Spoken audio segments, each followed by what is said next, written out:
सो hey guys, welcome back another video. कैसे हो आप सब। तो आज की इस वीडियो में हम जानेंगे कि एज ए बिगिनर हमें कौन सा पेपर यूज करना चाहिए और बेसिकली मैं कौन सा पेपर यूज करता हूँ। पेपर से रिलेटेड जितने भी डाउट होते हैं हमारे, मैं उसे एक्सप्लेन करने की कोशिश करूंगा। तो वीडियो को लास्ट तक देखना। और देखिए, मैं कोई एक्सपर्ट नहीं हूँ, but as a good beginner मैं आपको बता सकता हूँ कि आपके लिए कौन सा पेपर सही है।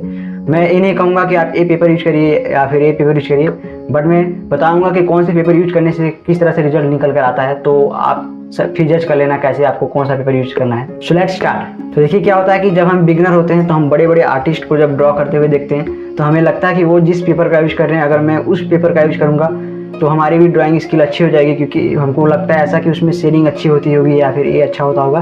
बट गाइस, ऐसा बिल्कुल भी नहीं होता। सब कुछ आपके स्किल्स के ऊपर मैटर करता है। लेकिन जब हम ये कहते हैं कि सब कुछ स्किल्स के ऊपर मैटर करता है, तो रफ पेपर और स्मूथ पेपर बनने का भी कोई तो पर्पस होगा। तो उस पर्पस को आज हम जानेंगे। जो एक्सपर्ट आर्टिस्ट होते हैं उनके लिए सच में पेपर मैटर नहीं करता, लेकिन उनके रिक्वायरमेंट के हिसाब से वो पेपर का यूज करते हैं। वैसे ही बिगिनर के लिए पेपर मैटर नहीं करता, लेकिन हाँ, हमारी रिक्वायरमेंट होती है, उस हिसाब से हम पेपर का यूज करते हैं। और आपको तो पता है कि जो बड़े बड़े आर्टिस्ट हैं, अंकित जसमातिया, शुभम डोगरा सर और सौरभ भैया, सब रिकमेंड करते हैं कि पेंसिल से प्रैक्टिस करने के लिए हमेशा कार्ट्रेज पेपर का यूज करना चाहिए।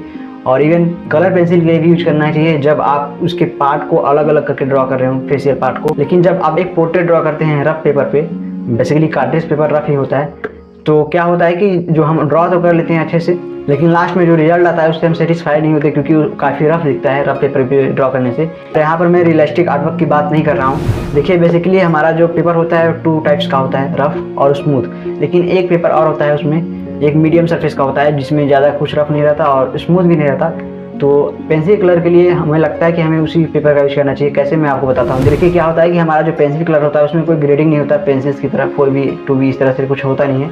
उसमें एक ही कलर से आपको डार्क वैल्यू भी अचीव करना है, उसी से लाइट से भी करना रहता है। तो क्या होता है कि अगर हम उसमें स्मूथ पेपर का यूज करते हैं उस समय, तो स्मूथ पेपर पर यूज करने पर क्या होता है कि ज़्यादा डार्क वैल्यू हम अचीव नहीं कर पाते, या फिर करते हैं तो टाइम लगता है, लेयर बनाने पड़ते हैं। लेकिन अगर हम उसी समय मीडियम पेपर का यूज करते हैं तो हम जल्द ही अचीव कर लेते हैं डार्क, क्योंकि उसमें पेंसिल कलर ज़्यादा ऑप्ट होता है, उसमें टेक्सचर होते हैं इसलिए। तो इससे क्या होता है कि जब हम मीडियम सरफेस पर ड्रॉ करते हैं तो हमारा पोर्ट्रेट जल्दी कंप्लीट होता है। लेकिन अगर हम स्मूथ सरफेस पर करते हैं तो उसमें लेयर बनाने पड़ते हैं अधिक, इससे टाइम और लगता है। तो एज अ बिगिनर हमें बताया जाता है कि जब हम प्रैक्टिस करते हैं तो किसी भी एक पोर्ट्रेट पर ज़्यादा टाइम नहीं लगाना चाहिए। जैसे कि मान लीजिए आप किसी एक पोर्ट्रेट को ड्रा करने में उसे 20 घंटे लगाते हैं, तो उसी जगह पर अगर आप 5-5 घंटे करके 4 पोर्ट्रेट ड्रॉ करें तो आपका जो 5वां पोर्ट्रेट होगा बहुत ज़्यादा इम्प्रूव होगा एज कम्पेयर टू एक पोर्ट्रेट जो आपने ड्रॉ किया था। और ये केवल मैं नहीं कह रहा, आपने बड़े बड़े आर्टिस्ट से भी सुना होगा कि जब हम प्रैक्टिस करते हैं तो प्रैक्टिस में ज़्यादा हमें किसी एक पोर्ट्रेट पर टाइम नहीं देना चाहिए।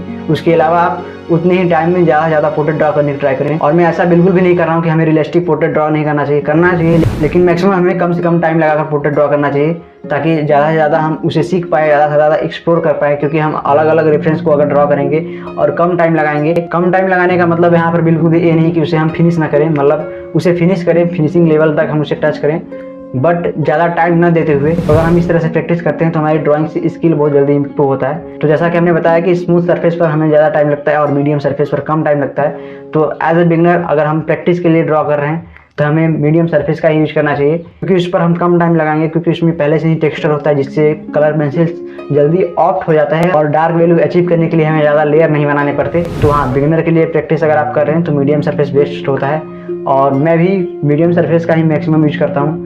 आपने मेरे ड्राइंग्स देखे होंगे, मैं पंच पेपर शीट का यूज करता हूँ। तो बेसिकली हम स्कूल्स में डायग्राम बनाने के लिए यूज करते हैं। उसका सरफेस ज़्यादा स्मूथ नहीं होता, मीडियम होता है, तो इसीलिए मैं उसे यूज करता हूँ मैक्सिमम।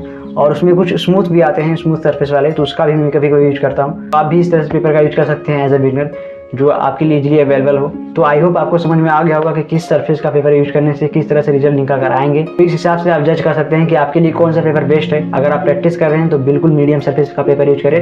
रफ पेपर का भी यूज कर सकते हैं, कब, जब आप फेशियल पार्ट को ड्रॉ कर रहे हैं तब। ऐसे आप प्रैक्टिस के लिए स्मूथ पेपर का यूज मत करें, क्योंकि उसमें ड्रॉ करेंगे तो आपको लेयर अधिक से अधिक बनाने पड़ेंगे, जिसमें आपको ज़्यादा से ज़्यादा टाइम लगेगा, जो बिल्कुल भी नहीं करना चाहिए एज ए बिगिनर जब आप प्रैक्टिस कर रहे हो। तो आज के लिए बस इतना ही, मिलते हैं अगले वीडियो में। Thank you so much for watching, bye.